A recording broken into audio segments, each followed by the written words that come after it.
This month, Healthy Habits is talking all about ways that you can add extra nutrients to your meals in this new year, instead of restricting yourself from the foods that you really love.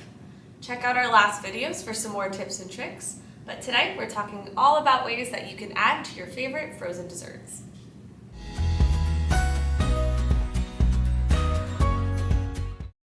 What about ice cream? Let's have some of that too. Ice cream is made with dairy products which are full of calcium. That's wonderful for our bones.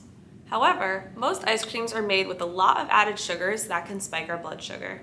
Next time a frozen treat is what you're craving, try adding some extra fiber to help balance our blood sugar a little bit better.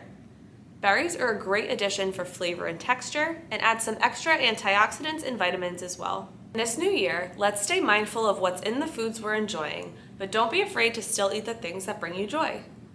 Next time you order takeout or want a quick treat, keep in mind the simple ways that you can add some extra health in this new year.